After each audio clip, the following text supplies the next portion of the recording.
Alright, so I'm going to walk through basically how I build the controllers for these. Now these keypads themselves come with a relay internally, and you can use that relay if you'd like, and you can program the codes internally and go through that whole process.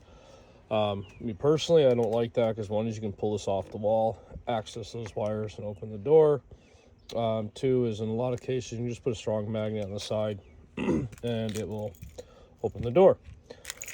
So in this case, put a code and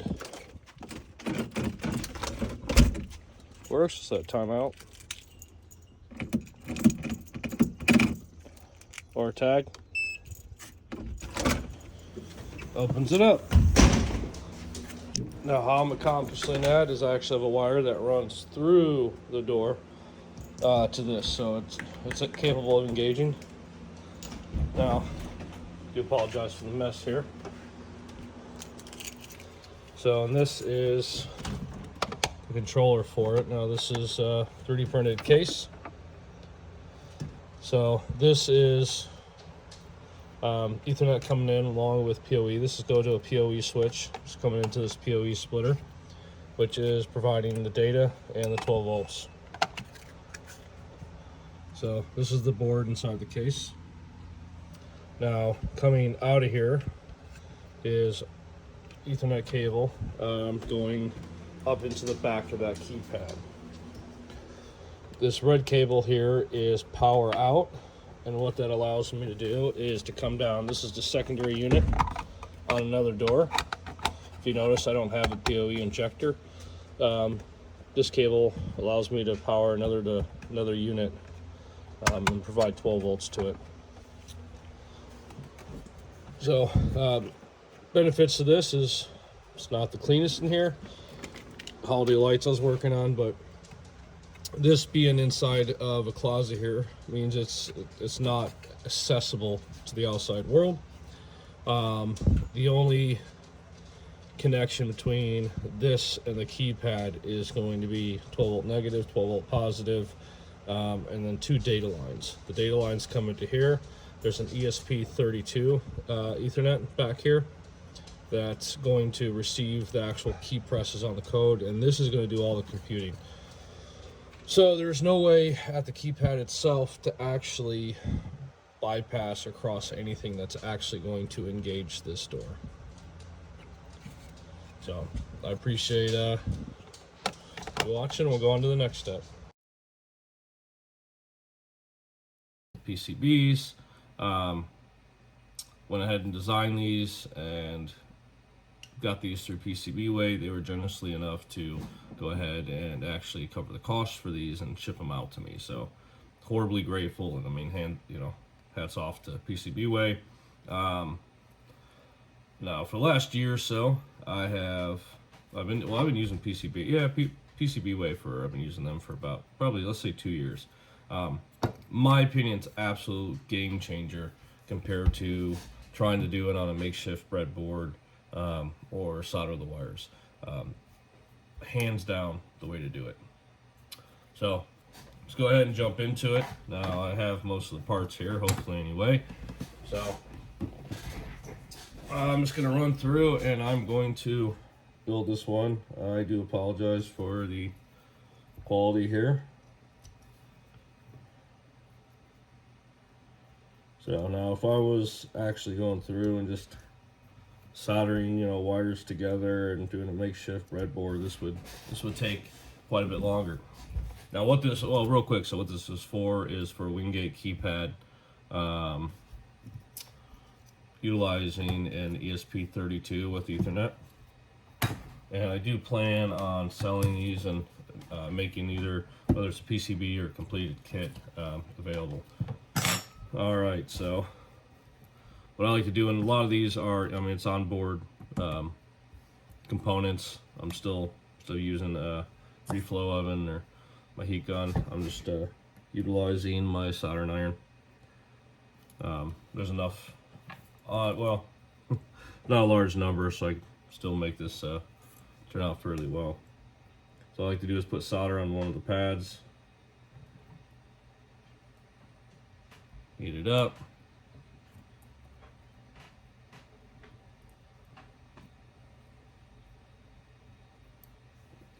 sit. All right. So there is my voltage regulator.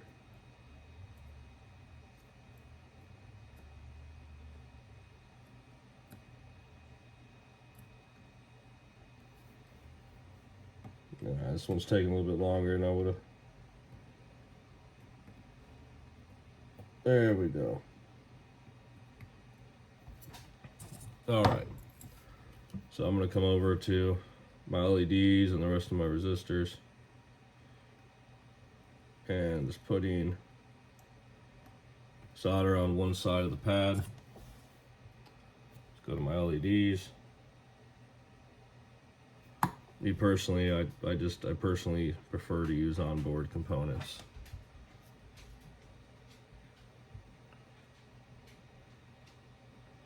Now, tweezers, way to go. Then these are pretty small.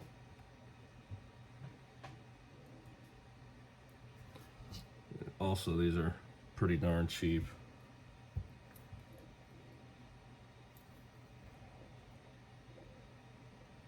Now this is basically a one-way diode.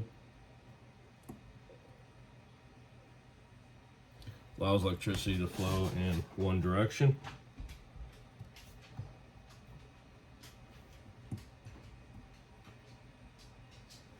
These are different resistor values.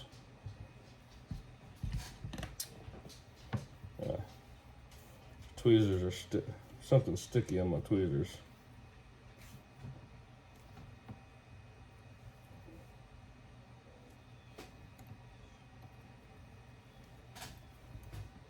Getting a bit of a pain.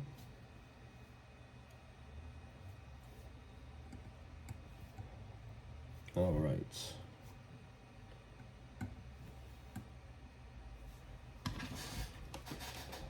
Should go a little quicker now.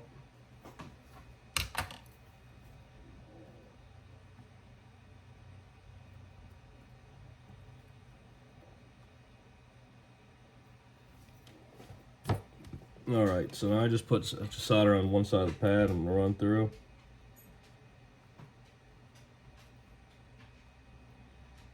Put on the other.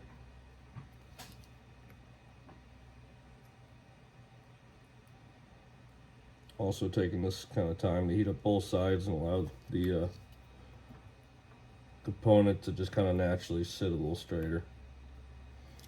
So, the reason I'm using a one-way diode over here is essentially I'm using it as just let's see, how do I state this? This way, if the negative and positive are, this is DC, right? So the direction does matter. This way, if the incoming power is swapped for any reason, it will not hurt the onboard components. All right, now I'm reutilizing this, so just cleaning up some old solder.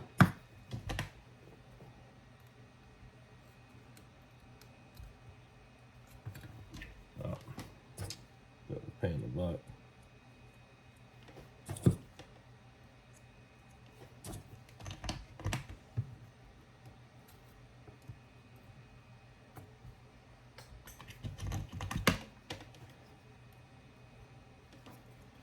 All right.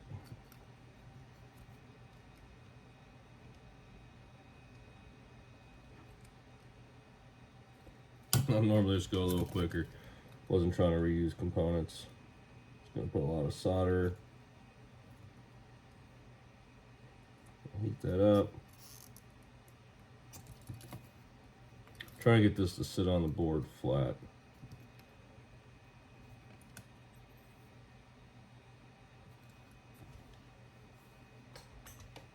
All right, good enough.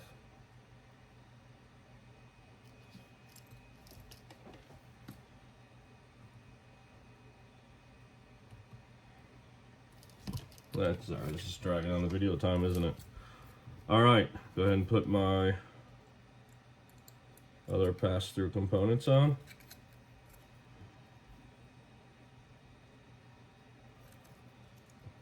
For the most part, the ones I'm doing now are just for my relay circuit.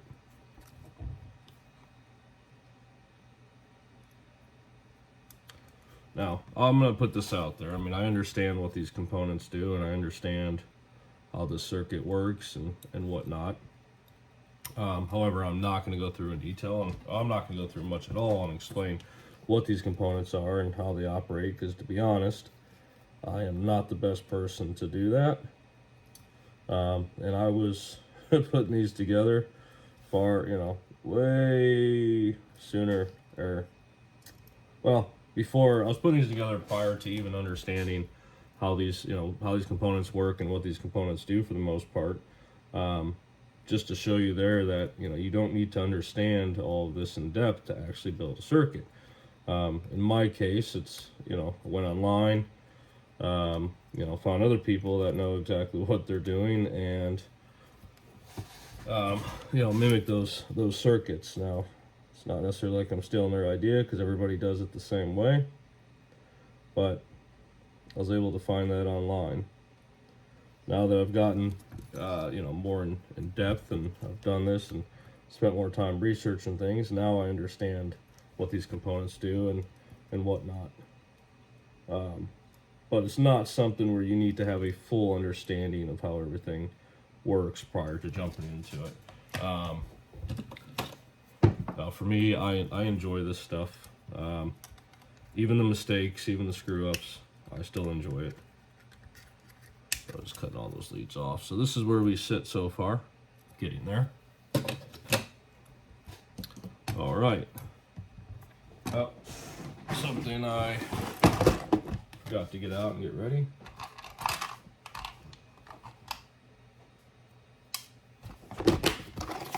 All right. So personally, I love these little buck converters here.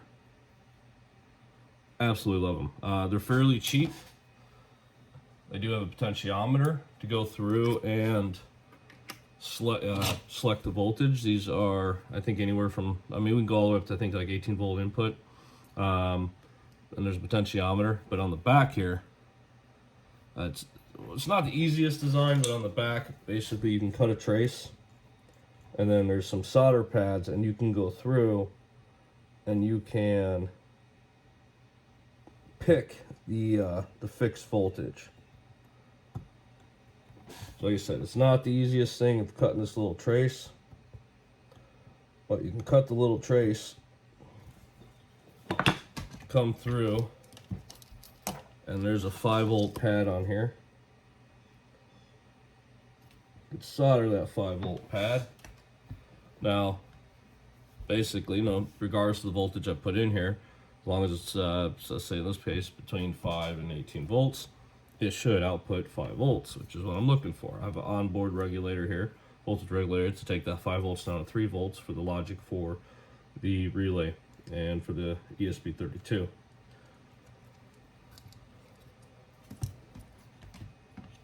Nope. I think I need more solder here soon.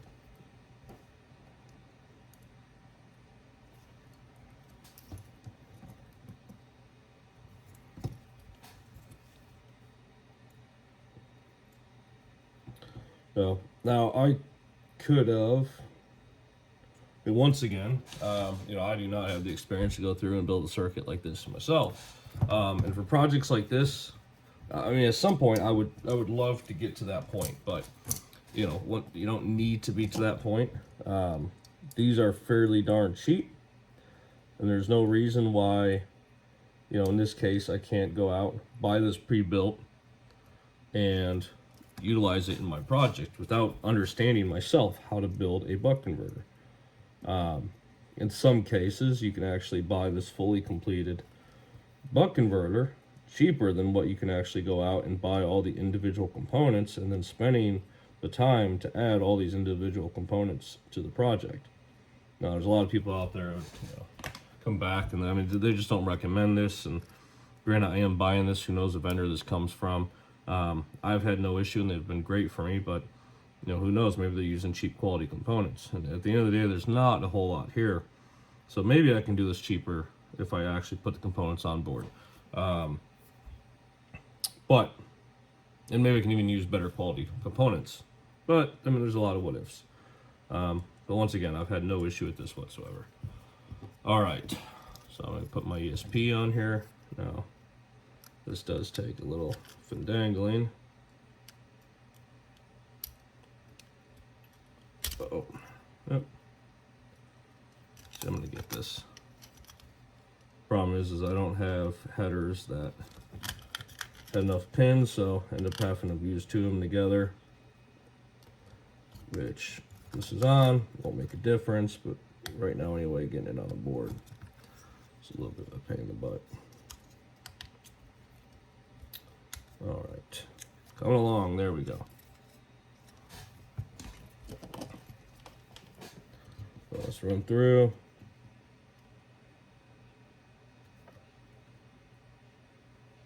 Solder the four corners. And I mean, so it's soldering here. I mean, if you see, I'm not doing anything special. I've been soldering since I was, 7 years old. I don't think I've actually ever owned any flux. So I'm not saying that I shouldn't, but I've never had any issues myself.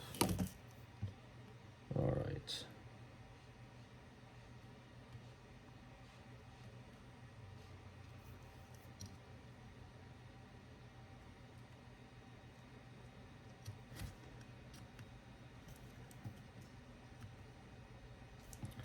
So, do see a light at the end of the tunnel. The other benefit to this is putting this together. I'm not really taking much time.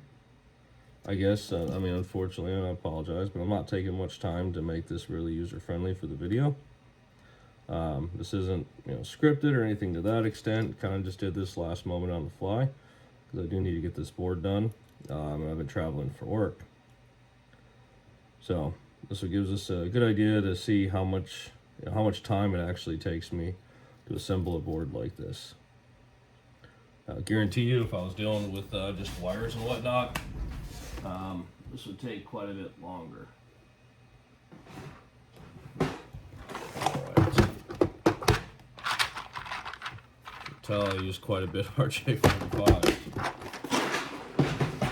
So, now the reason the RJ4 or the purpose these serve on this board is one of them actually goes to the Wiegand Keypad, the reader. The other one is just power. Now this is designed to come in on 12 volts, but this is RJ45. So if I have two of these keypads in the same location, I can bring 12 volts to one, which in this case I'm actually utilizing a PoE injector, power over Ethernet 12 volt injector. So I can bring that to one of them in the jack, and then I can utilize the RJ45 to put a jumper cable from the power port on one unit to the power port on another unit, and power both units from that one 12 volt source.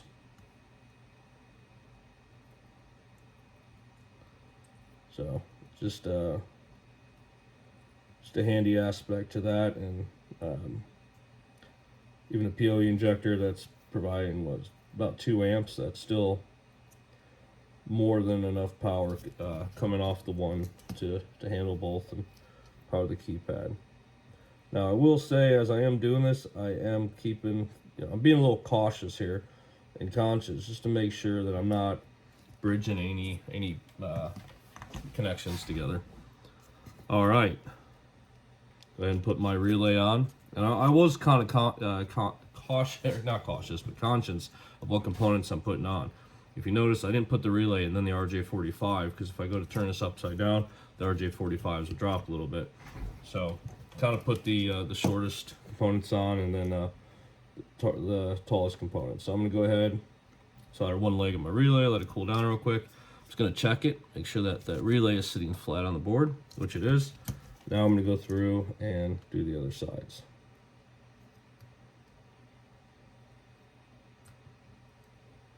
And I did forget one component, no big deal. Just means I'll have to hold it as I solder that first leg.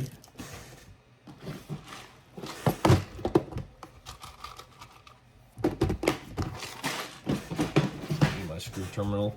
Now this board, I do have normally open, normally closed option. So, but I'm gonna hold that on there with my thumb.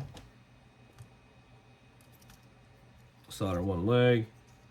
Gotta straighten it up just a little bit there. And then solder the other two.